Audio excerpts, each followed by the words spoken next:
Susan, I'll take it out to her.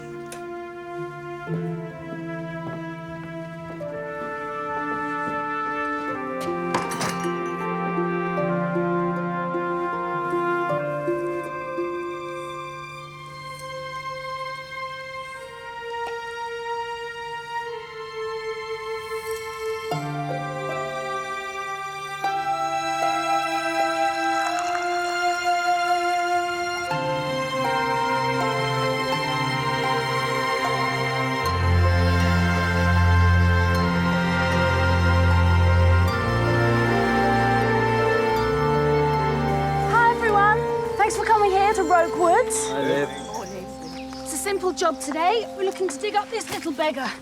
Rhododendron ponticum, highly invasive. We need to eradicate it at the roots. So we may have a lot of hard digging to do, I'm afraid. But it'll be worth it in the end. So, thanks, everyone. Let's go.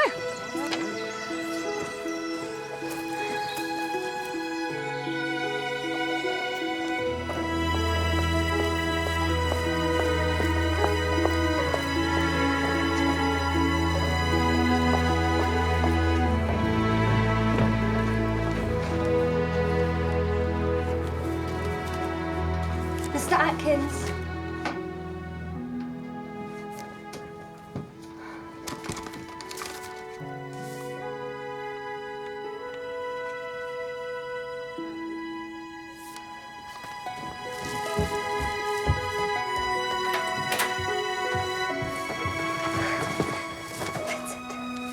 Vincent.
Male, adult, must have been in there a couple of weeks. First inspection reveals blow to the front right side of the skull above the temple.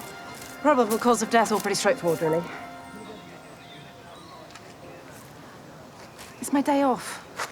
I had plans. I was trying to have a life. Instead of which, as usual, I'm up to my knees in body parts. Sorry. I don't think there'll be any surprises in the post-mortem, but the grave's pretty interesting. Body was wrapped in a fine cloth, very fine. And this was laid on the chest. He was buried with some ceremony then. And care. There's a inscription on the back.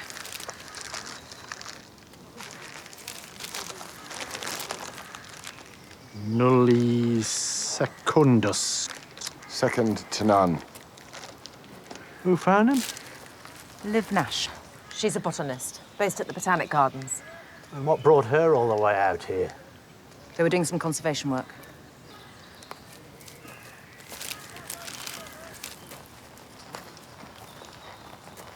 You live Nash? I'm Detective Sergeant Hathaway. I'm sorry. I keep thinking that I must have hurt him while I was digging. Isn't that mad? I know I couldn't possibly have hurt him. He's dead. I'm sorry. Look, it's a very traumatic thing to find a body. Got a number here if you need to talk to someone. Thanks. Thanks, I will call them. You don't have a tissue, do you? You're covered in snot. Standard issue.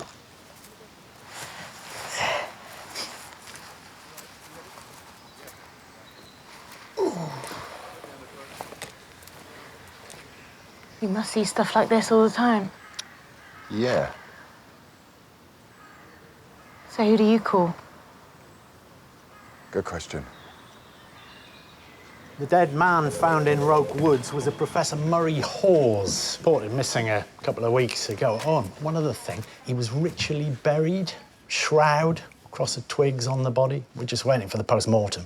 Next of kin been notified?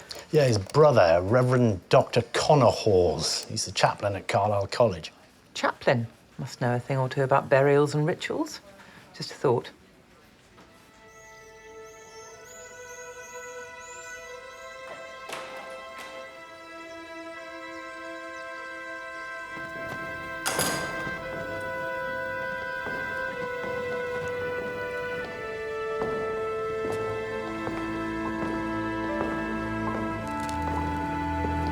Dr. Hawes, I'm sorry to disturb you. D.I. Lewis, D.S. Hathaway.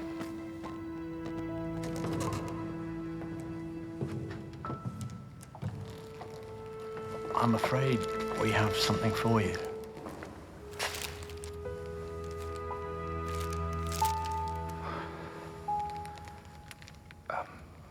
My father gave him this watch when my brother first came up to Oxford.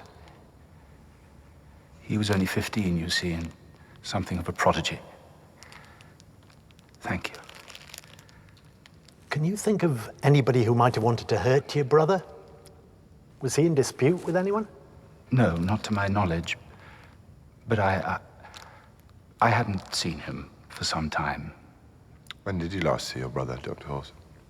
Oh, I don't know. 6 months, a year. We kept away from each other. Your brother was found with a cross made of twigs laid on his chest. What do you make of that as a man of the cloth? That the killer had a conscience. All right, thank you, Dr. Hawes.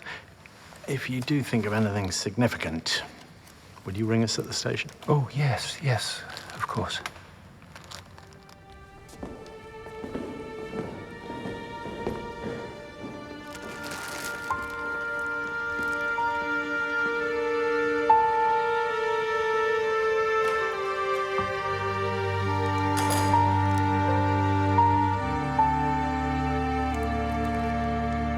As expected, no surprises. Cause of death, blow to the head.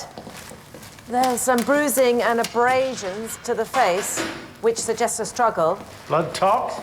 Nothing fatal, but not a happy picture.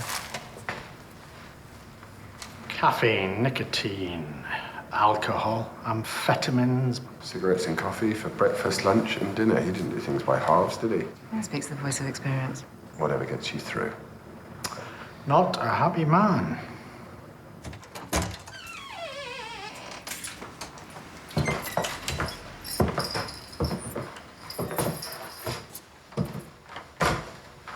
Quite Spartan for a professor.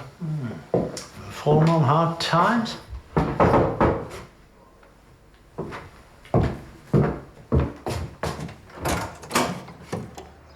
Mr. Murray Hawes? I take it that's not from Amazon. Gracie Books. Lot 92, The Hunting of the Snark and Agony in 8 Fits. Original working manuscript, annotated by Lewis Carroll. Dated January 1876. Annotated by Lewis Carroll. I studied this. This is incredible. You studied it? I thought it was a poem. Isn't it? It's a profoundly theological piece, where it's theological and philosophical. It's a 10-man crew in search of a snark. And what's a snark? That's precisely the question. Nobody knows. Nobody knows what they're looking for. Sounds familiar. Well, nobody knows what they're looking for, but the danger is in finding it. For when they do, they will softly and suddenly vanish away. It's about the search for meaning, being and nothingness, the unanswerable questions of existence. It's the impossible quest. He's got 10 copies of it here.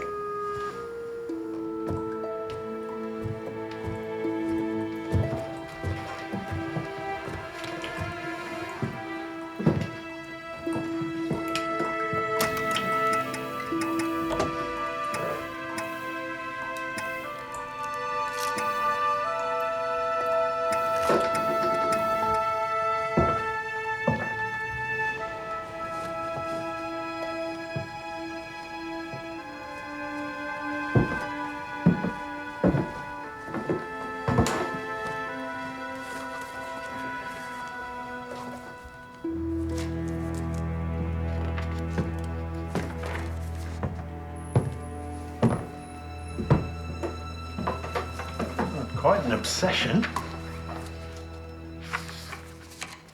The Hunting of the Snark is a poem over which a sensitive soul might well go mad. A map. The Oxford Botanic Gardens.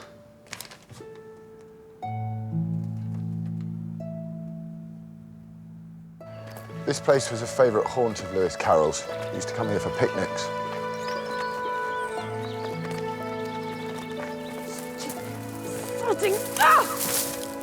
Looking for the head of the gardens. Professor Wright? I think she's in the lodge. Thanks.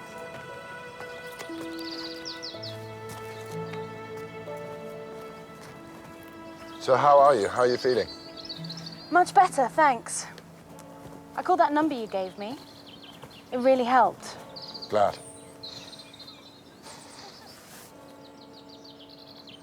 So what are you doing here? Well, by a curious coincidence, our man in the woods used to come here. Murray? He was nice. Eccentric. He forgot his shoes here once.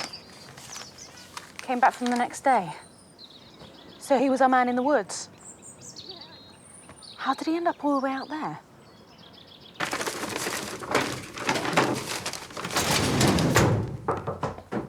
Professor Wright, D.R. Lewis. Yes. We're investigating the murder of this man, Murray Hawes. I believe he has a connection with the garden. Yes, he used to come here often. He was a Lewis Carroll fan, wasn't he? We get it all the time. There's a place of pilgrimage for them. Did you know him to talk to? Inspector, I'm the director of the gardens. We have 7,000 plants here. We are one of the preeminent botanical research centres in the world. I spend my life chasing funding and worrying over visitor numbers. I have neither the time nor the inclination to talk to crackpots. What about the police? Do you have the time or inclination to talk to us? Yes. Yes, of course. I'm sorry. It's a difficult time at the moment. I'm not sleeping very well. Oh, why is that? It's personal.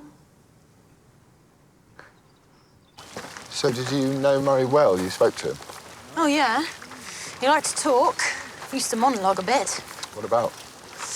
He was trying to solve something. I don't know. A calculation.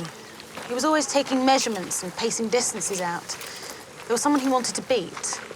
That's right. He was always talking about winning, my triumph, my victory, stuff like that. You mention anyone in particular? Thing is, to be perfectly honest, I used to zone out a bit. He had an axe to grind, that's for sure. What are you planting here? Plants and their uses? It's Helena's thing. Botanical history. Textiles, dyes, medicines. This is our doctrine of signatures flower bed. The doctrine of signatures was the... Great herbalist con of the 17th century. You know about the doctrine of signatures? No one knows about the doctrine of signatures. God has signed his intention in the look of things that man may know their purpose.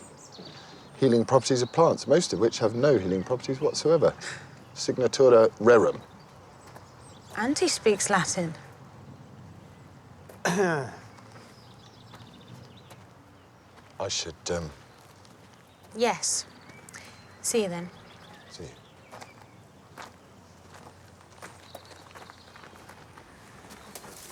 Hope you remembered to ask her some questions. Yes, sir, I did, thank you. In fact, she was very helpful. Murray Hawes, it would seem, had a rival.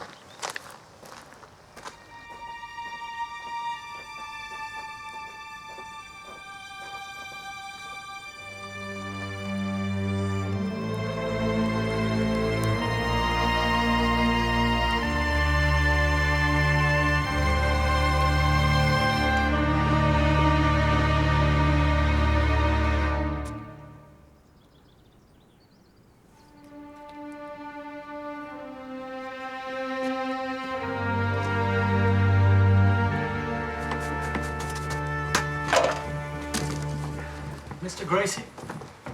Bloody mice. Chewing my books to buggery. I'll have to put something down. Oxford, please. Oh, yes, the snark. Well, it was a bidding war. There were 4 parties, an American university, Murray Hawes, a Swiss bank, and one was anonymous. We need itemised billing for Gracie's books. What clinched it for Murray Hawes was that he paid in cash. The seller was looking to make a quick sale. He paid cash? How much? 200,000. When was this? Do you know the date of the sale? He paid on the 9th at close of business, 6 o'clock. And he was supposed to come again in the morning at 9 to take possession of the manuscript. We had to get it out of secure store overnight. But he never showed up.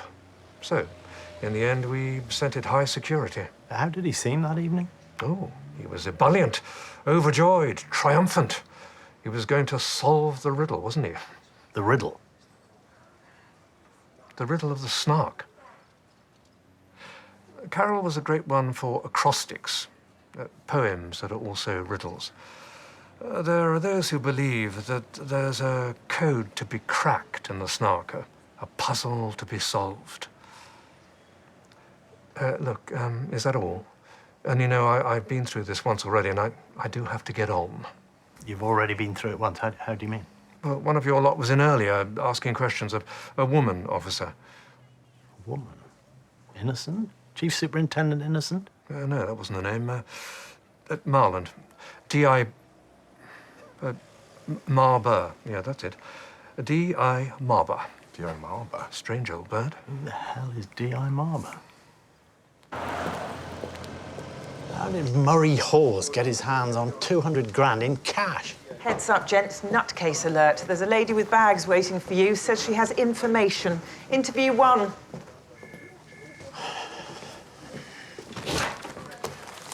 Good afternoon, Inspector. Sergeant, I hope you will forgive the impertinence, but I have some thoughts I'd like to share with you. The dead man, Professor Murray Hawes, was a Lewis Carroll enthusiast. In fact, he had a particular interest in Carroll's epic nonsense poem, The Hunting of the Snark. Yeah, No, Inspector, if you don't mind, I'd like to carry on. I don't want to stop the flow. You may have heard of the riddle of the snark. You may even have discovered that Mr. Hawes was trying to solve the riddle of the snark. However, if you are labouring under the assumption that Mr. Hawes died because of the snark, I'm afraid you're greatly mistaken. Who are you? There is only one line of inquiry you should be following, gentlemen, and that line relates to this man, Dr. Alex Faulkner, of the Davy Institute of Clinical Medicine, where Murray was a frequent participant in clinical drug trials. It's not illegal to run a clinical drugs trial, Mrs. Michelle Marber. No, but he often did go there. Mrs. Marber, have you been making your own inquiries into this case? You have to understand that impersonating a police officer is a serious offence. No, Inspector, forgive me, I should have explained. I'm conducting a wider investigation into Dr. Faulkner. So you're a private investigator? Not as such. All right, that's enough. But I haven't finished. Yes, you have.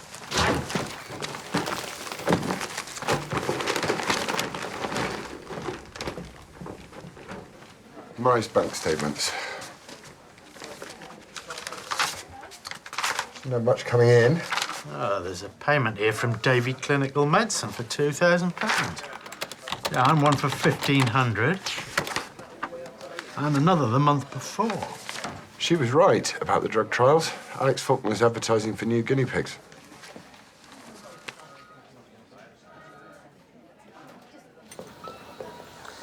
Yes, Murray. Murray was a regular of ours for the last 3 or 4 years. What's the most anyone could get paid for taking part in one of these trials? Oh, it's highly regulated. There's a cap on what we can pay. A couple of thousand. When was his last trial? Can you remember? It's a few months ago. The last one he came in for, we couldn't put him on. He didn't pass the medical. Too much rubbish in his blood. That fits. When was that? It was 6 weeks ago. You must have got to know him quite well over the years. Yeah, well, I don't know about well.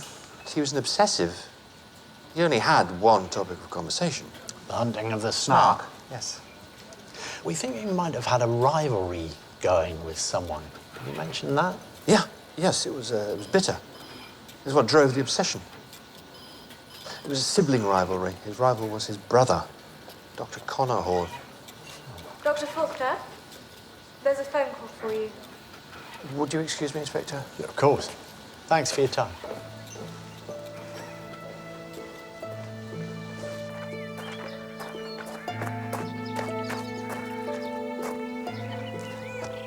Absolutely fine. Everyone's making such a fuss. I'll be perfectly all right. I won't go back to work this week. I'll take some time off so I can be here to look after you. All I really need is a cup of tea. I'll make you some.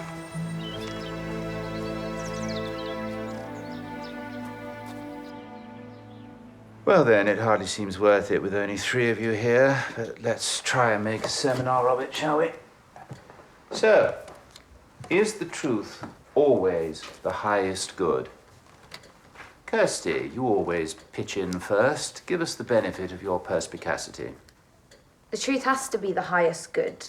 It's not an ethical question, it's a moral choice. What is the truth, anyway? This isn't A-level philosophy. No, and you aren't Socrates. Go on, Mr. Vega. Dazzle us.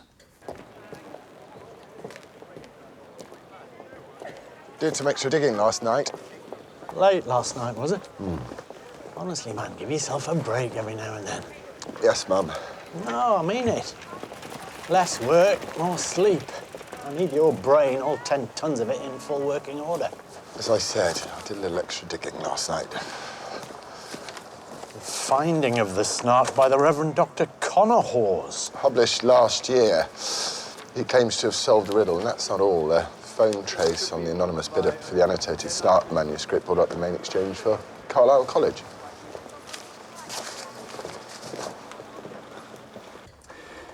Bravo, Vincent. A stout defence.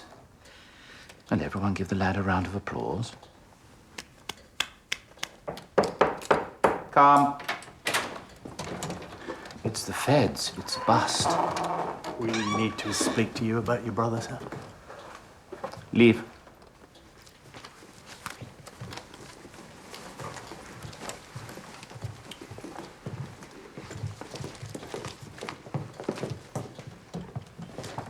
You told us you and your brother weren't close. No, we weren't. We had nothing in common. Not even the hunting of the snark. You didn't share your brother's passion for it. My brother's passion for it bordered on the deranged. He conceived the notion that there was some kind of arithmetical calculation encoded in the text. Ludicrous and tedious and wrong. Whereas you'd written that you'd found the snark. Oh, that? Well, I wrote that just to wind him up. Do you have brothers, either of you? Did you never give your brother a Chinese burn or hide his glasses? No. I always liked my brother. Used to beat me at 𝒂𝒏𝒊𝒐, mine. Before he died, your brother placed a bid on a rare manuscript of the snark. Well, all right, yes, I admit it. I also placed a bid for the snark. I had a long-running rivalry with my brother. It began when I beat him at chess for the first time. He couldn't bear it. He screamed. He wept. He began to keep score. He kept score for the next 40 years. And the snark, of course, is the ultimate puzzle. Well, for myself, I had no interest in it, but I couldn't just let Murray win. Not after a lifetime of it. No, for God's sake, you don't seriously think I would kill my own brother for the sake of a puzzle? Murray disappeared on the night of the 9th, sometime between 6 p.m. and 9 the following morning. Where were you that night, Dr. Hawes? The 9th?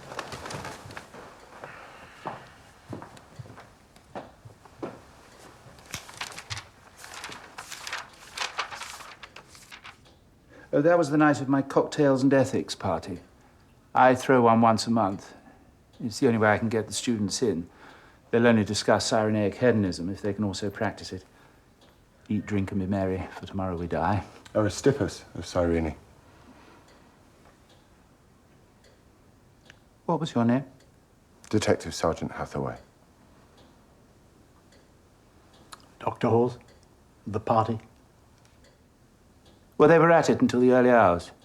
Pretty much all night. I couldn't get rid of them.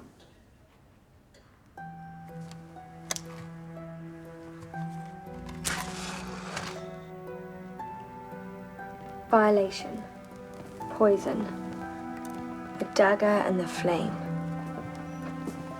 If these have not wrought their pleasing patterns upon the banal canvas of our pitiful destinies, it is because the soul, alas, is not sufficiently bold. I am bold.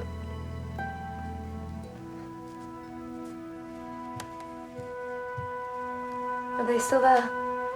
Yes. They're talking.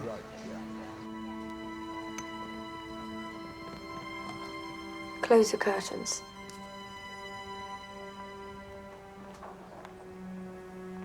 Close the curtains.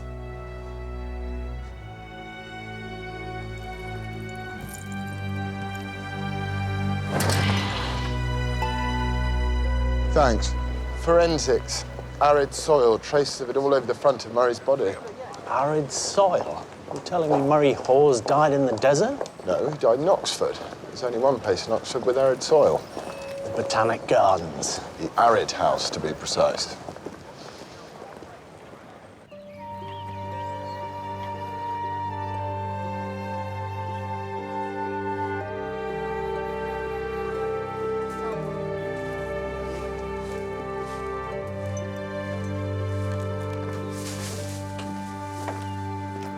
How long will all this take? I don't like closing the gardens. Man's been murdered, Professor Wright. Well, of course, I'm sorry.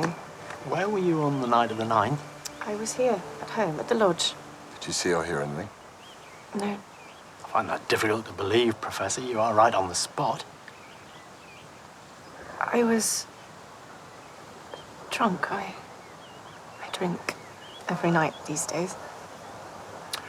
Who has access to the gardens after hours? Only the staff have keys, but it's not difficult to get in.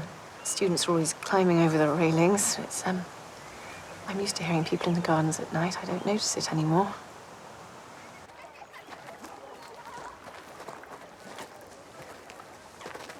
That's one way in and out. Hey, Liv. So,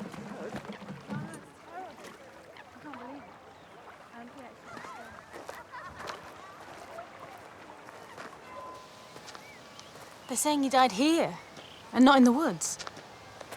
It's so awful. And weird.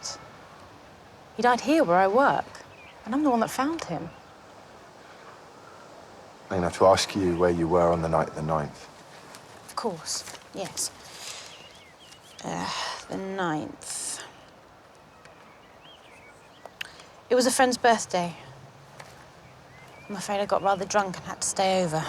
Can I get a name? Johnny Reeve. Johnny, J, O-H. He's an old friend. I've known him for years, since we were kids. A friend of my brother's, really, but... Have I made it clear enough that he's not my boyfriend? Just make a note for that now.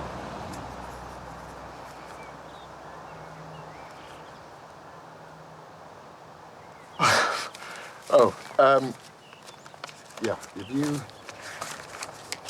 ever seen this man at the gardens? I don't think so. I don't recognise him. OK, well, if anything comes back to you or you think of anything, then give me a call. Anytime.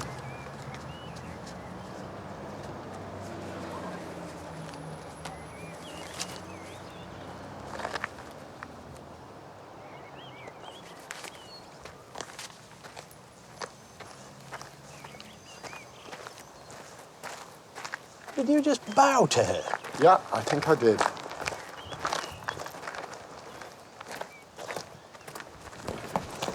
Oh, God, Miss Bloody Marple. Mrs. Marlborough, I sincerely hope you're not pursuing your inquiries. No, Inspector, I've been trying to find you. You didn't let me finish. You didn't hear the whole story. And I'm not going to hear it now. A couple of witnesses have come forward. They're at the station. But, Inspector, Go home, Mrs. Marlborough. Go home and stay home.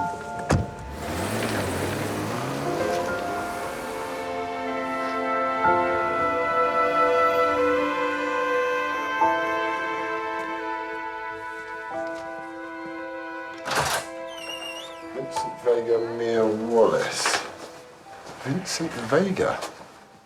My dad's Spanish. So, you were in the woods when you saw two men behaving suspiciously. What were you doing in the woods? We were there for romantic reasons. We spent the night there. We joked about what they must be up to, you know, burying a body or something. And then we read about Murray Hawes, and we know his brother. Connor Hawes. We're both at Carlisle. We had to come forward. Could you describe them to us? Oh, I've got photographic memory. So you could describe them for the police artist? I could draw them myself. I'm a proper artist.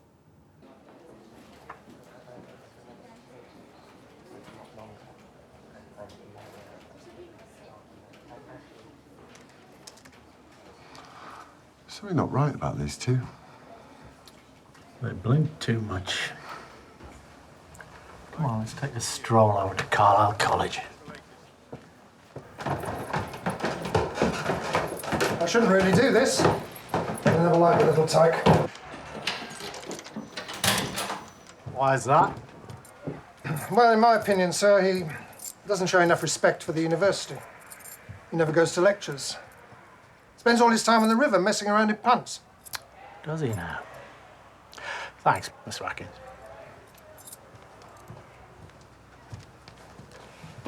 Vincent Vega, Mia Wallace, Pulp Fiction. Bit slow for you, that. I hope you've got a warrant. Then again, it's Vincent's room, so on second thoughts, I don't care. Nobody seems to like Vincent Vega. Vincent Vega. Simon Dawkins. And Mia's real name is Isabel Strong. Changed their names by deed poll. Why? There's this kind of person at Oxford. They've been told their whole lives that they're 1 in a million, Oxbridge material. Then they get here and find they're 1 of a million, because everyone here is just like them. You've been noticed. What are these, do you know? Must be Wednesday Club stuff. Looks like it. Wednesday Club?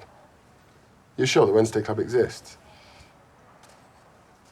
It's this legendary club for geniuses. Only the most extraordinary need apply. I've heard stories about it. Everyone's heard stories about it. Things that people would do to get in. I thought they were apocryphal. I thought it was an urban myth. No, no. It exists. Club for geniuses? Club for narcissists. How it works exactly, I don't know, but they talk about it all the time, Simon and Isabel. They're fixated on getting in. Maybe messing with the police is their idea of clever.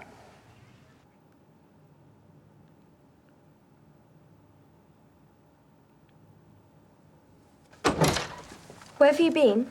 We've been waiting. We're star witnesses. We're not just anyone. Very funny. Wasting police time is a criminal offence, Simon, Isabel. Those aren't our names. Allow me to escort you off the premises. So that's it? You're not going to charge us? The thing is, you want us to, so no, we're not going to charge you. You're not worth the paperwork.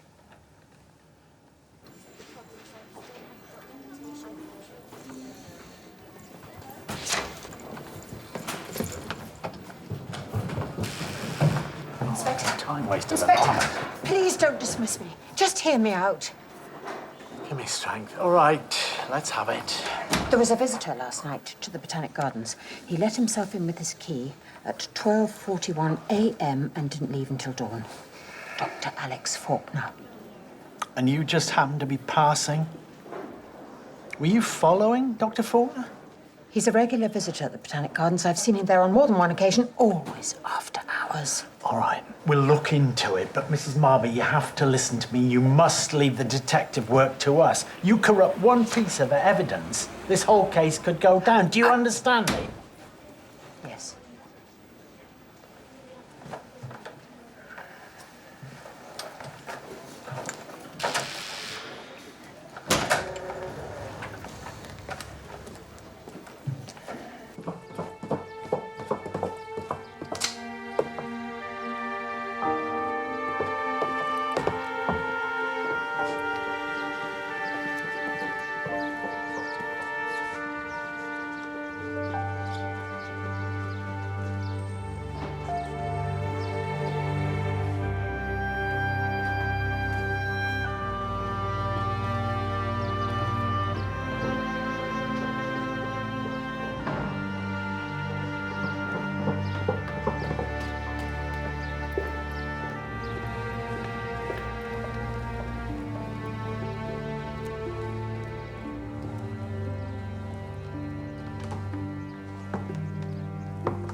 Gold Chain Hall, seat of the Faulkner family since 1465, winner of Best New Attraction 2008 and Best Garden 2010 and 11.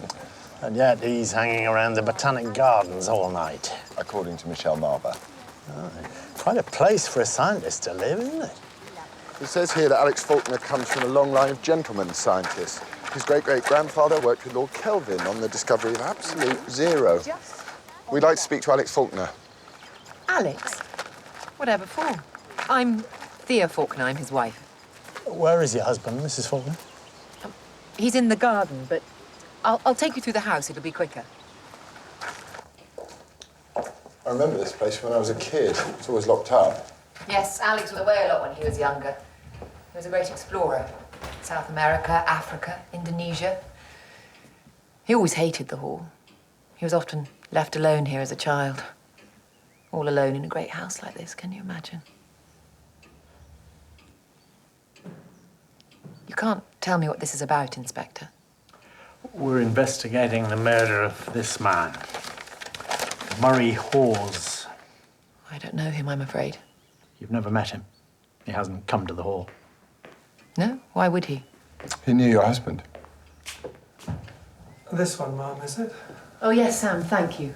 But you will be especially careful with this one, won't you? Are you selling your collection, Mrs. Faulkner? Yes, Alex did sell a couple to help finance the work on the gardens. It's been worth it. Numbers are up. We're even managing to make money.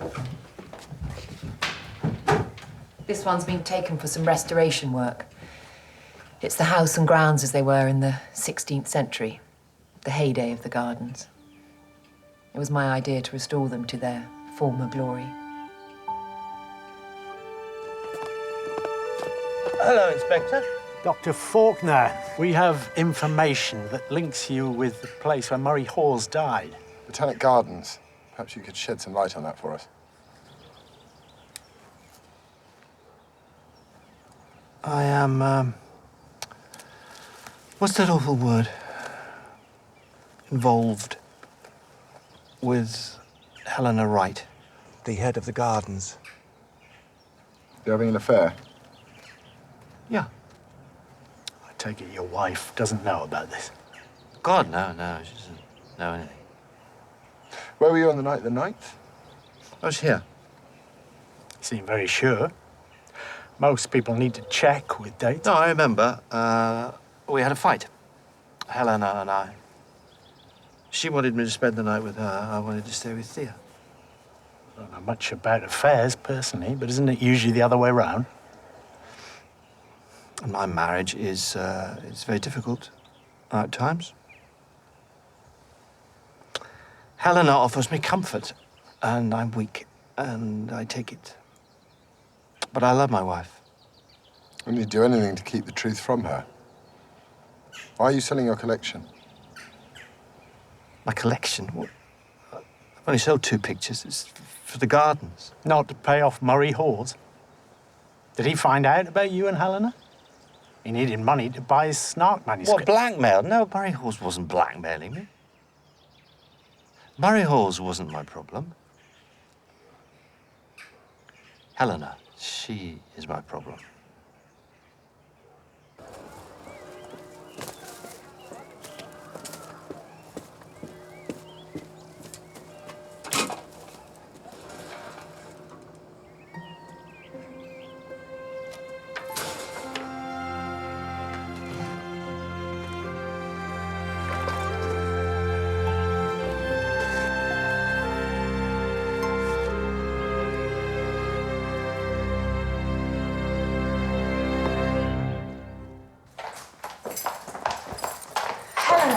What is it? What do you want? I've got to go. I found this. It's Murray's. I don't know what to make of it. Yeah, he left it behind. I was meant to put it in the lost and found. I remember he asked for it, but I couldn't find it. He was always losing things. Yeah. Give it to me and I'll give it to the police.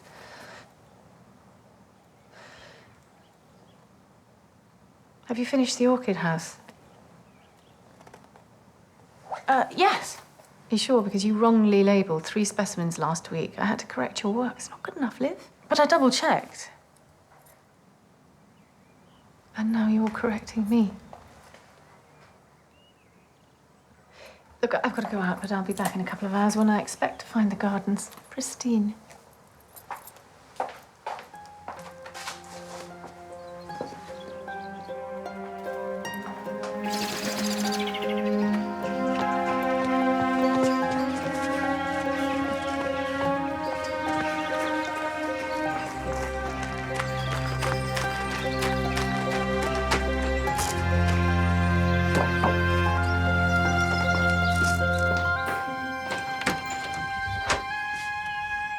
You'll find him downstairs.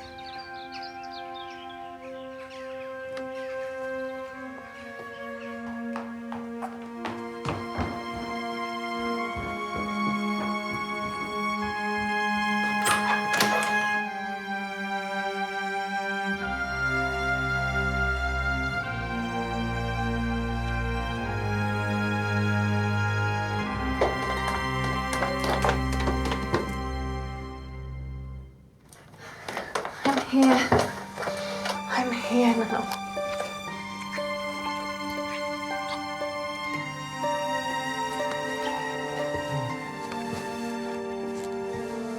Poor old Alex Faulkner, the reluctant Lothario.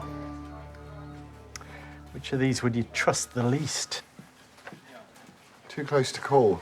Michelle Marber, the lady with bags. Don't tell me. I've got 2 complaints against her here, one from Gold Chain Hall, the other from the porter at Carlisle. Apparently she's been harassing people there on a daily basis. I did warn her. We ran a check. It turns out she's a serial cop botherer. She's got injunctions against her from the Met and Edinburgh. God only knows what damage she's doing to the investigation. Get it sorted, Robbie, now.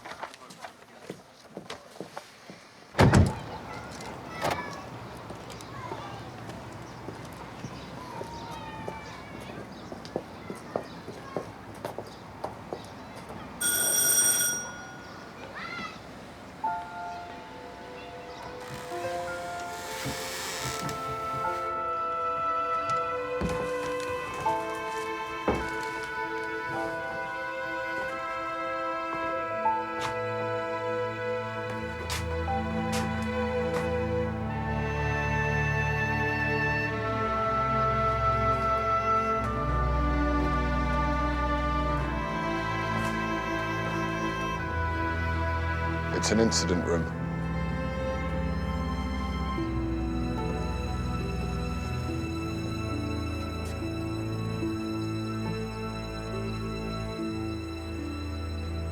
I like to lie on the floor sometimes, look at the whole picture. I think if I can see it all in one glance, I might understand it better. But I never quite seem to. Mrs. Marbot, we hear you've been out and about with your little notebook again. Check the rest of the house. Mrs. Marber, Inspector, yes, sorry. How can I help you? Would you like a cup of tea? I don't know whether I've got any tea.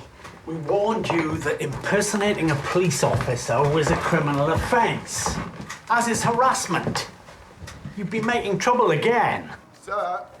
Mrs. Marber? Sir? What? You've got to come and look at this. Oh, for God's sake.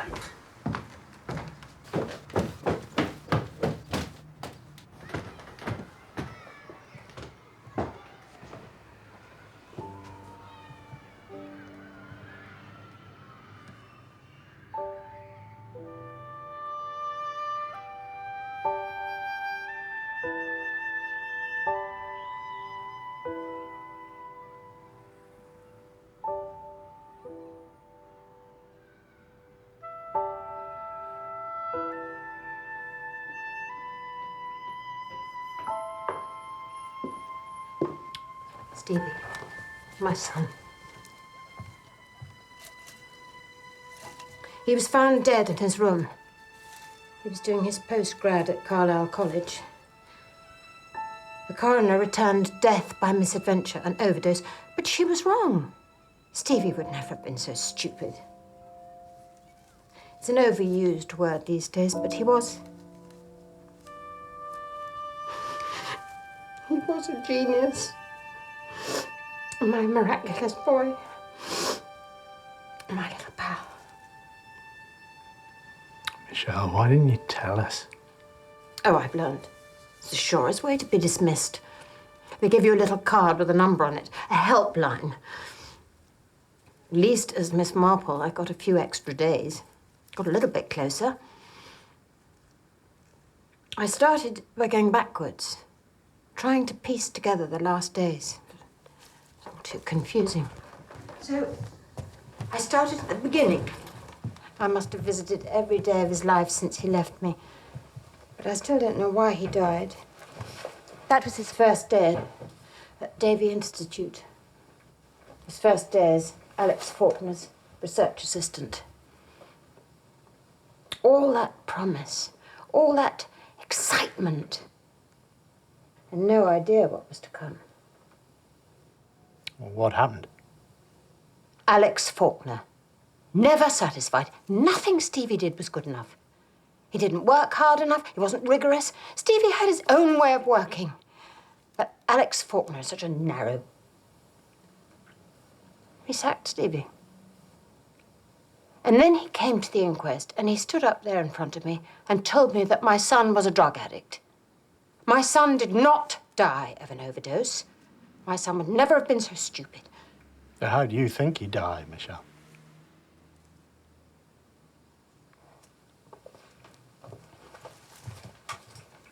But you blame Alex Faulkner for his death. I don't know what he did. I don't know how it happened. You actually think he killed him? Yes, yes, I do. With every fibre of my being. But why? Why would he kill your son? Perhaps Stevie found something out. Something about Alex. Like what? I don't know. I don't know. All right, I'll put a brew on.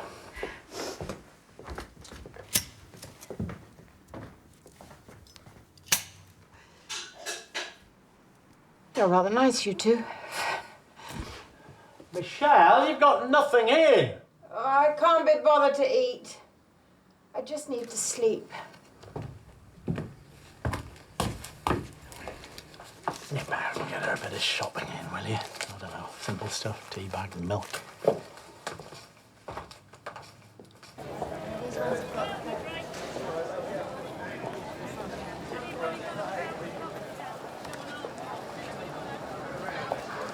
Hello again. Oh, hi. You're right. Yes. Yes, sorry, I'm in a bit of a rush, actually. I can't really stop. No, of course. You sure you're all right? Yeah, just had a bit of a day. Boss from hell. Look, I've got to go, but I'll see you around, okay?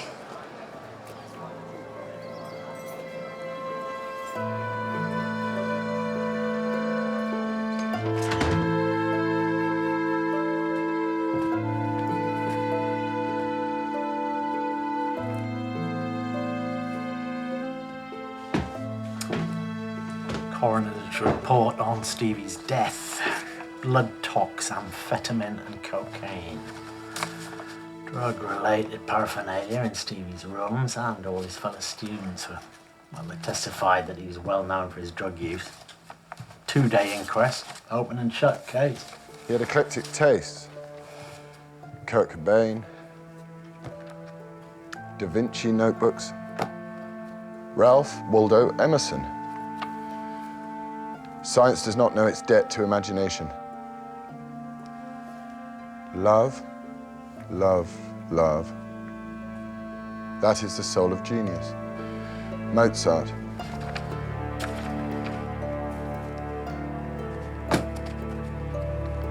You have been noticed. Wednesday Club.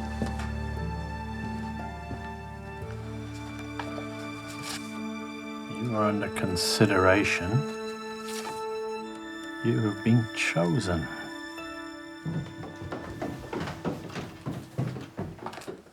Sorry to wake you.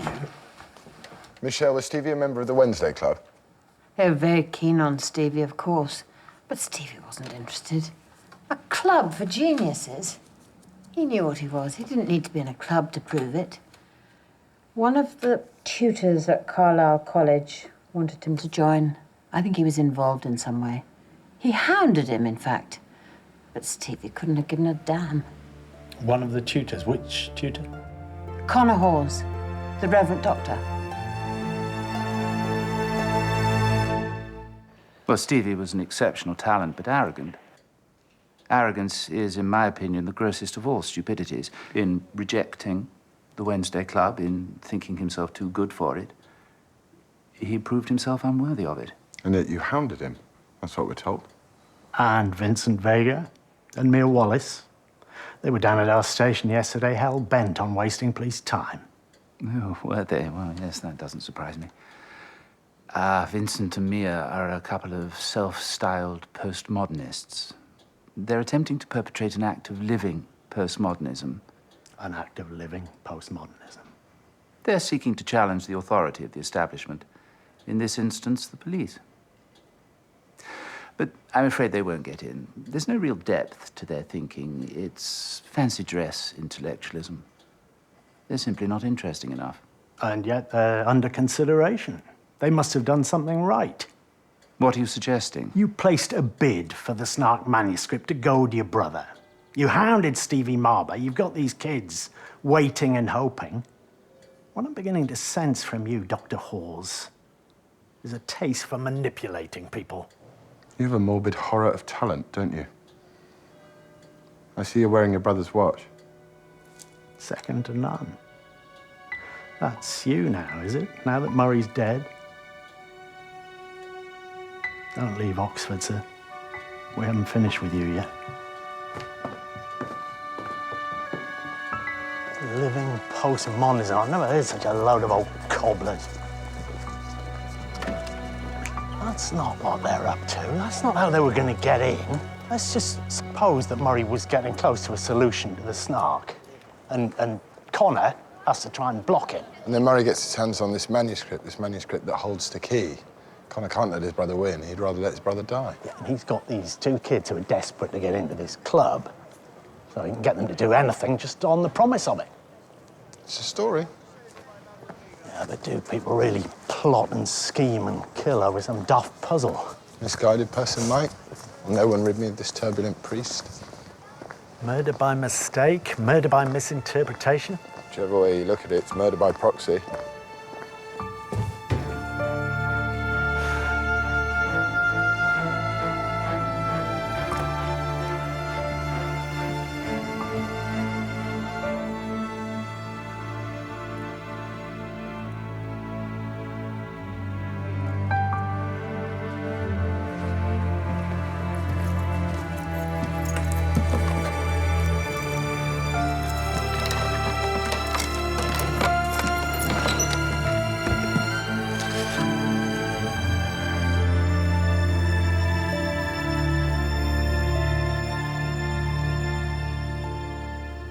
Tell us about the Wednesday Club. Legendary, isn't it? This club for geniuses, for the extraordinary. Maybe it's just a club for people who want to be extraordinary. It is an elite for the truly gifted. Oh, you really want to get into it, don't you? Except that you're only under consideration at the moment, isn't that right? Not quite gifted enough, I suppose. Or maybe there are other ways into it. Maybe it's not about being gifted. Maybe it's about being useful. But the snark is a strange creature and will not be caught in a commonplace way. A peculiar creature. The snark is a peculiar...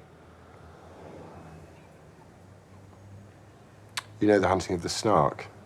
Quite a little crew we're building up. Murray Hawes, Connor Hawes, 𝒂𝒍𝒎𝒂. Look, I'm studying it for my dissertation. Not for Connor Hawes, who, by the way, doesn't think you'll get into the Wednesday Club. Simply not interesting enough. Was that how he put it? Don't protect him.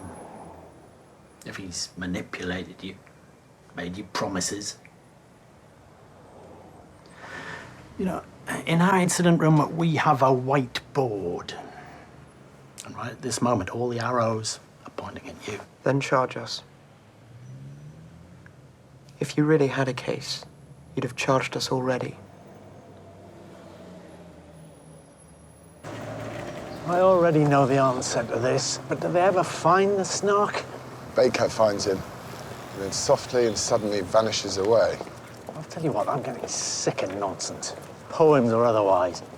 I'm sick of time wasters. I'm sick of speculating. I want facts. I want evidence. Must be something we're missing about Murray. Yeah, and I want to do a fingertip search at his house. Just you and me. Not uniform, not 𝒂𝒂, just us. We know what we're looking for. And we will when we see it.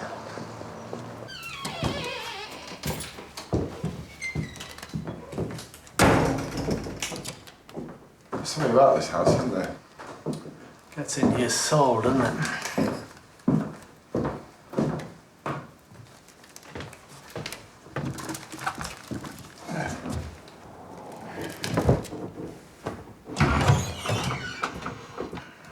Any luck? Not as yet.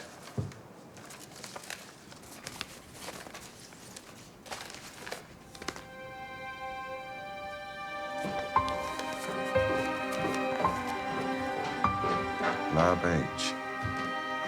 Lab H? Is that a clue? Forgot what clues look like. Yeah, hi. I'm trying to locate a particular laboratory, a Lab H. How do you number your labs? With numbers. Right, thanks. No Lab H, the Department of Pharmacology. No Lab H, the Department of Chemistry. There's no Lab H, not the Department of Clinical Medicine, Chemistry, Biochemistry, or Pharmacology. It's looking more and more like a clue by the minute. A clue we can't solve.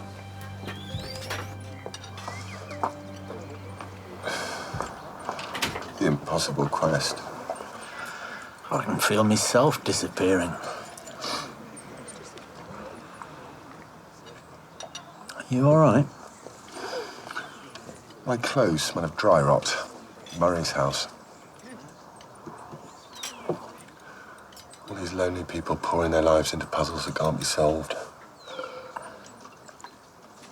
Now ignore me. I've got a touch of existential flu.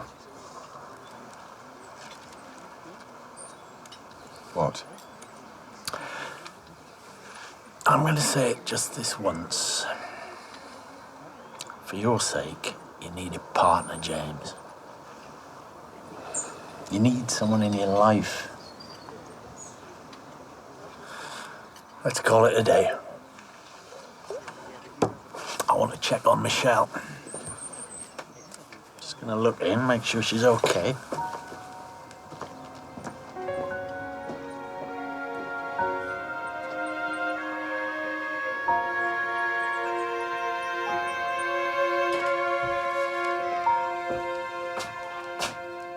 Michelle? Upstairs. You must remember to lock your door. And please, stop leaving lighted ciggies all over the place. Like a walking public safety warning, woman. I know. I've just got too much to think about. Have you got some news for me? Oh, no. No, on second thoughts, don't tell me. What do you mean?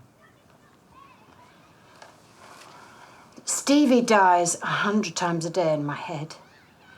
I see it. His last breath. It plays on a loop. And then I fall asleep and I dream. I dream that I can't get through the door. If I could get through the door, I could save him. If I knew how he died, at least I could stop imagining it. But then if I knew, would I not just imagine that? And what if it's worse? If you knew, you could think less about his death, more about his life. This investigation, I'm not finding anything out. All I'm doing, really, is retracing his steps. I go to a coffee bar, and I sit in a chair and I think, maybe this is the chair he sat in. And I can almost feel his presence. But as soon as I feel it, it's gone. Slips away from me like mist under the sun. Softly, and suddenly vanishes away. My wife. I think about her every day. But about it, about the accident, only every other day now. I think about her as she was. Her laugh, her smile.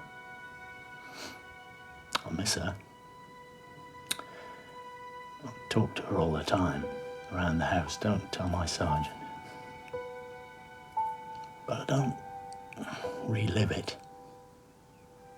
Not anymore. Anyway, not as often. How did you get there? I don't know how to get there. I think it was when I accepted it. When I stopped fighting it.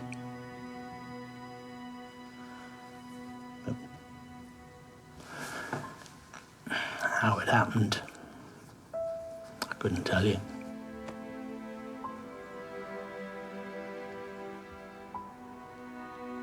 What I said about not wanting to know, I do. I do want to know. Please don't keep anything from me. Michelle, we're not investigating Stevie. We're investigating Murray. Chances are I won't have anything to tell you. Yes, yes, of course. You must do your job.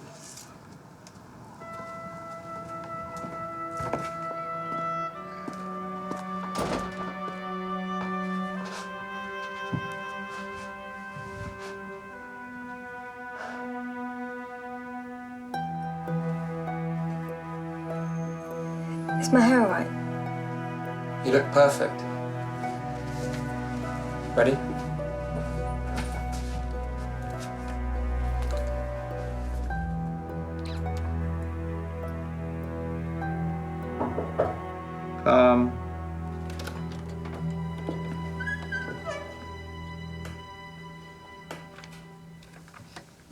Hello, my little jailbirds. But where... Where is the Wednesday Club? What did you expect? Men in hoods and high hats, pomp and ceremony, a gathering of bishops and grand high wizards. This is it? It's just you. Just me. Just. That's not a very pretty word. You decide on a whim who's in. It's meaningless. It's all completely meaningless. Yes, my dear, I'm afraid you're nothing special. You're just another precocious child mistaken for something more. Or you think you're special? Oh, my God, you don't even touch the sides.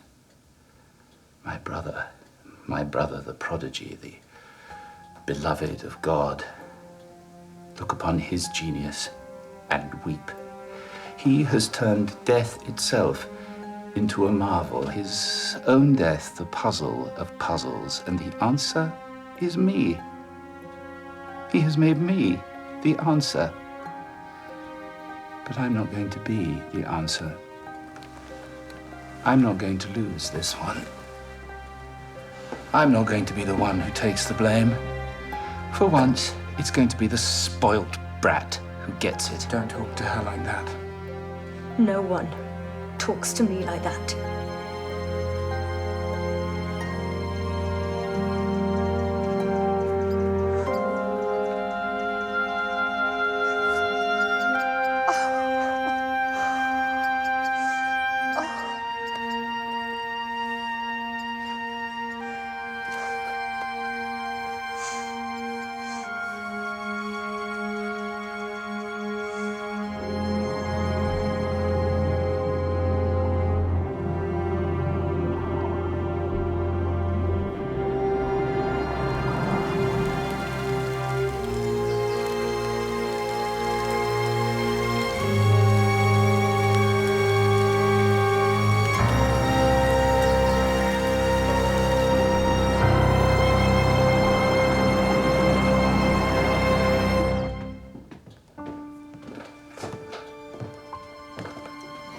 Go down without a fight.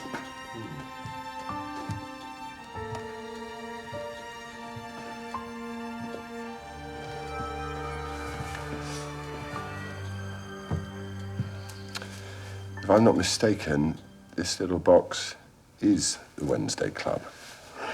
It's the Wizard of Oz, isn't it? Just a little man behind a green curtain. It's looking to me like this Wednesday Club was just a sorry exercise in mass bullying.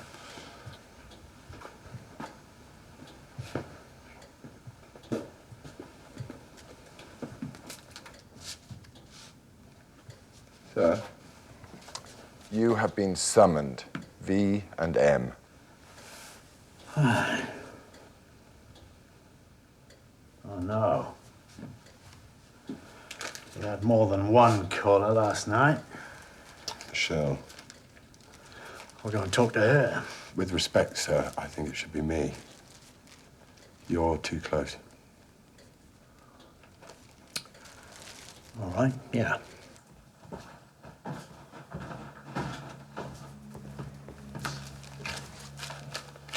We found this morning in Connor Hawes' rooms. Yes. I went to see him last night. I went to ask him for his help. You'd given up on me. When he refused you, he refused to help. What? Connor's dead, Michelle. 𝒂𝒂 killed him. Connor was going to go and confront him. 𝒂𝒂 killed my boy, and 𝒂𝒂 killed Mary Hawes. And still you don't believe me! 𝒂𝒂 has no motive. No reason to kill your son, no reason to kill Murray, and no reason to kill Connor. None that you know of. Michelle, enough. You have more reason to kill, to frame 𝒂𝒂. I've lived with death for the past 6 years! I'm sick of it! I'm ill with it. Do you really think I'd want more? Where's Stevie's jumper?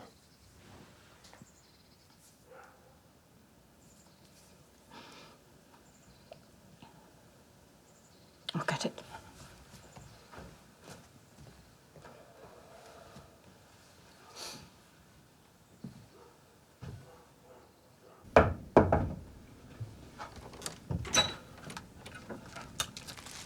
V and M. Vincent and Mia? No. We don't want to be called that anymore. This is you, though. We found it in Connor Hawes' rooms. He summoned you last night? Why? What did he want? To humiliate us. To hurt us. To make us take the blame. And now Connor Hawes is dead.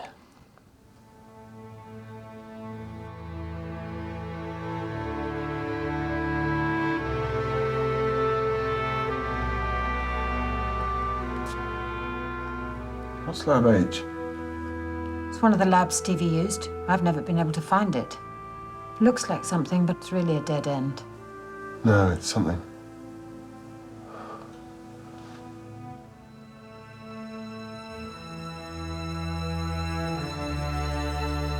Michelle, we're going to need to analyse that blood. You don't need to take it.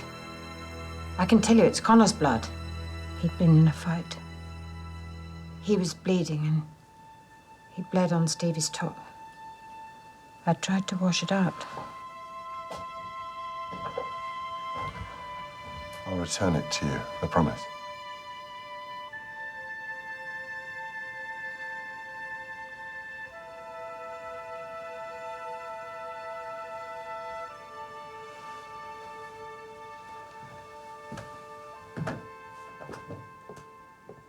How did you get those bruises?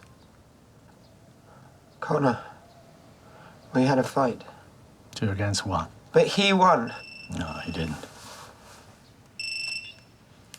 Yeah.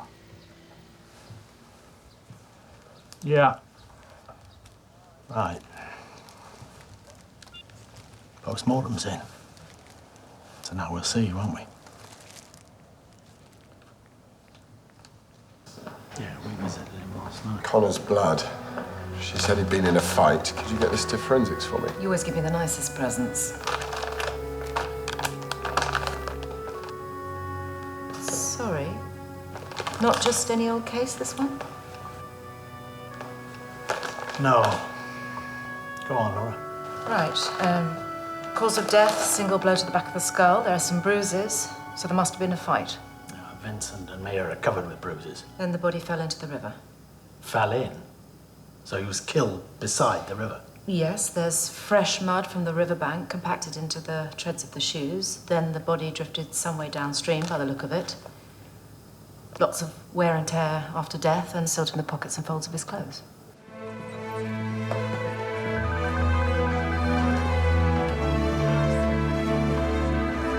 Connor was found there.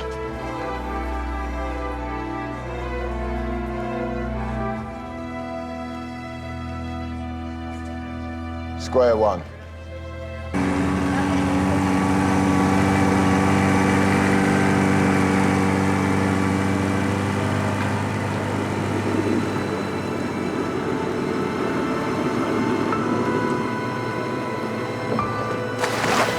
Inspector? Can I speak to you? Go on. I found a notebook. Here, in one of the tool stacks. It was Murray's. I didn't know what to make of it. He was always losing things. And Helena explained it away. Said she'd give it to you. I suppose I knew in my bones something was wrong. Now this. I'm sorry. Where's Helena now? She's in the lodge. She hasn't got up yet.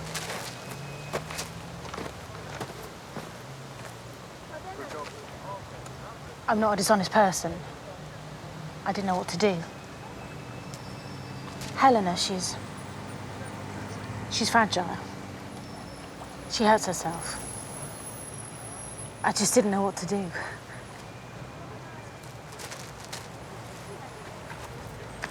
Missing pieces of the puzzle are sort of our stock in trade.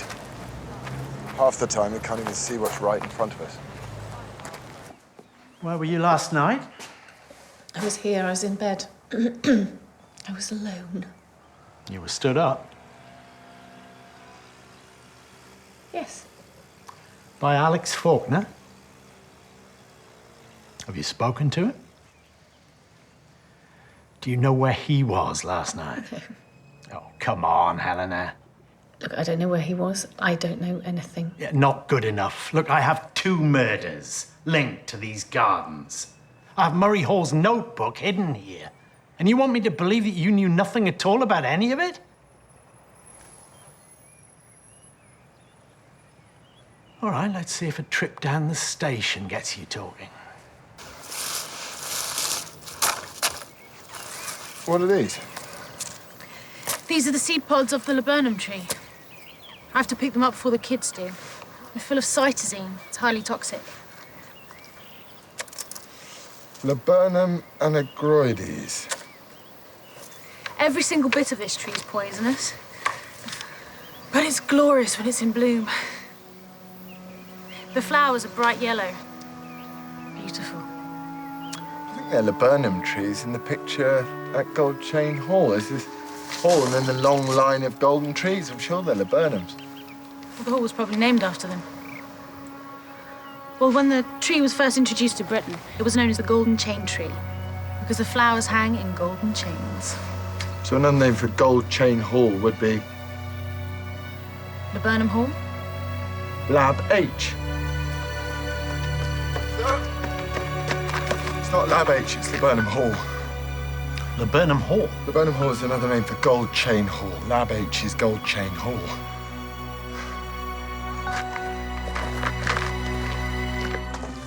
Check upstairs. You, Professor, are going to show me what this is all about.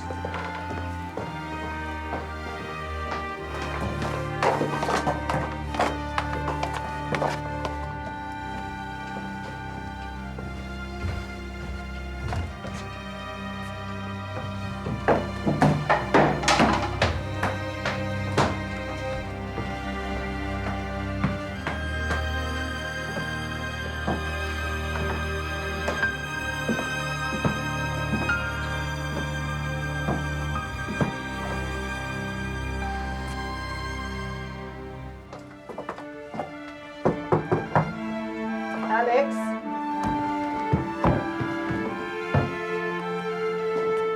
You told us you'd sold 1 or 2 paintings. It looks like you flogged the lot. We have sold a number of pieces, yes. And how much have you raised so far from the sales? We're somewhere in the region of £2 million, I believe. You're not spending all of that in the garden, are you?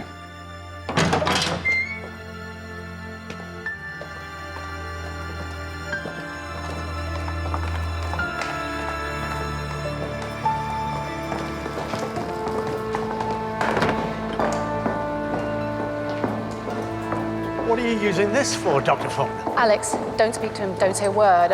I'll get a lawyer. No, Helena, there's no point. The jig is up. The jig is up. No, Alex, it'll be all right. Please, don't let them take you away. Don't let them take you away from me. Please, please, Alex. What kind of work are you doing here? The signature of all things by Jakob Böhme. This is the doctrine of signatures, the healing qualities of plants.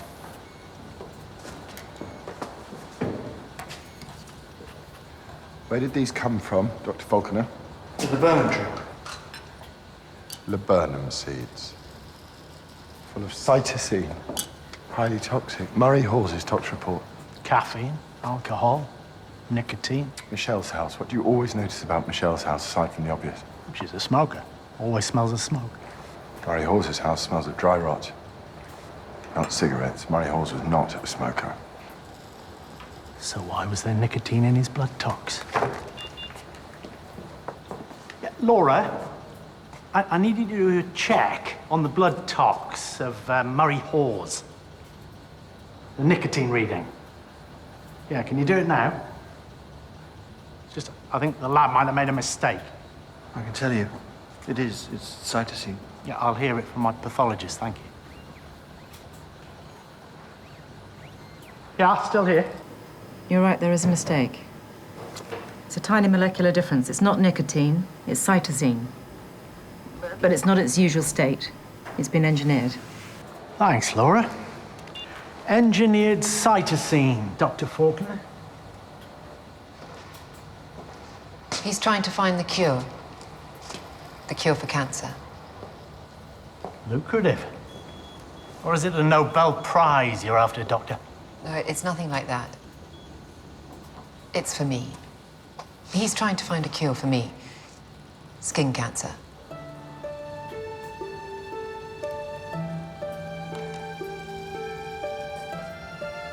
He can't accept that there's no hope. I thought I was the only one taking it. She didn't know. Thea didn't know about Murray. Oh, God, Alex. What have you done? What have you done? Cytosine is a vasoconstrictor. There's been some good work done on vasoconstriction as a means of shrinking tumours. And laburnum flowers are yellow. It's a yellow plant full of flavonoids, nature's sunscreen. Yellow, signature of the plant's purpose. I know, it sounds mad, it's crazy, I know. I'm crazed. I can't lose you. I won't be able to live. You'll have me.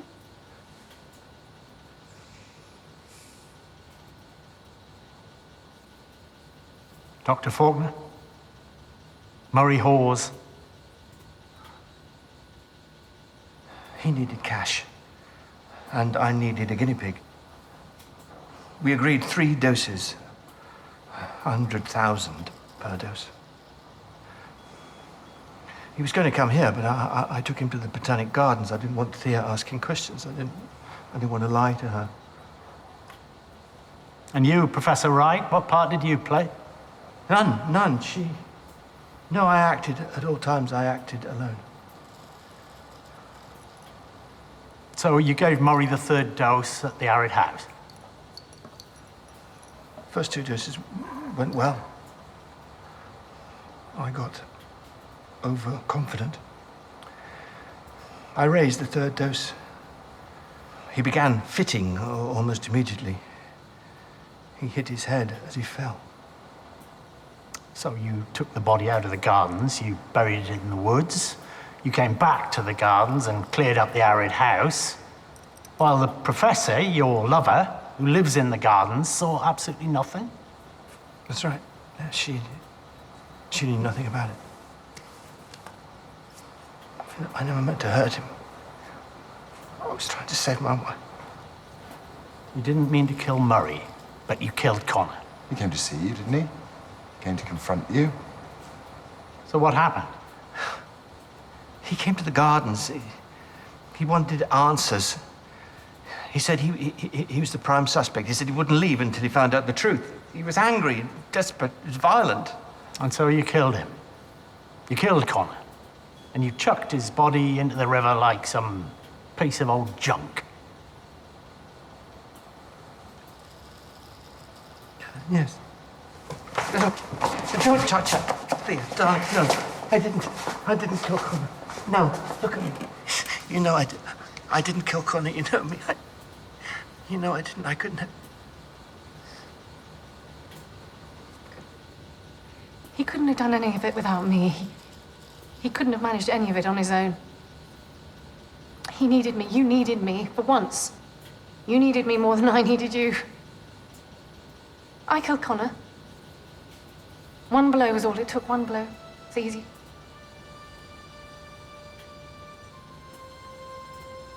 I did it for Alex.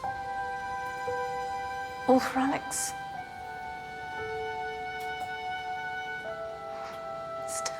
Still, he doesn't love me.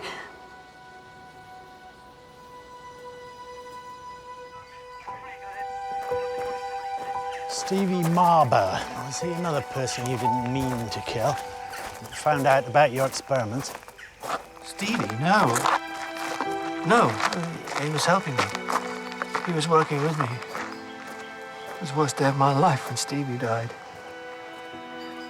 He would have got there.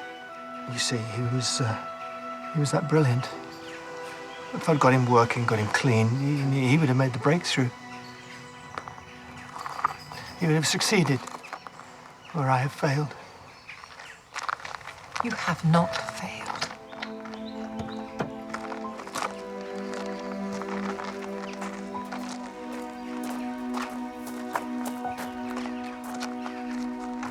I thought you'd leave him to me.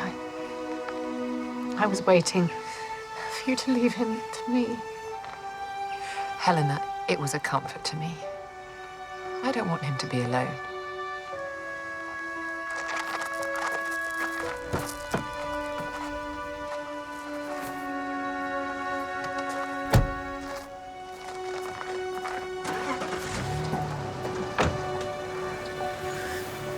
I never saw this possibility, that I'd be the one left behind.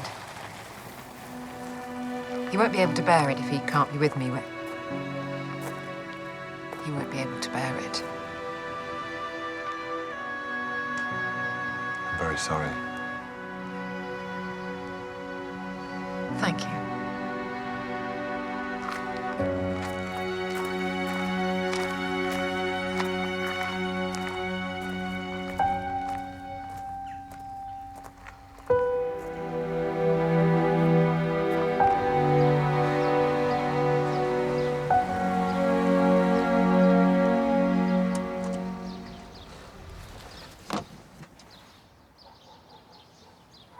I read The Snark last night. Didn't understand a word of it. I've come to think that that might be the point. Aye. Apparently a girl once wrote to Lewis Carroll. Asked him, why don't you just explain The Snark? He replied, are you able to explain things you can't yourself understand?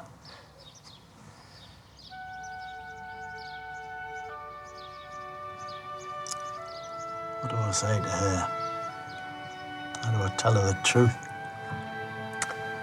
Tell her with kindness. You're good at that.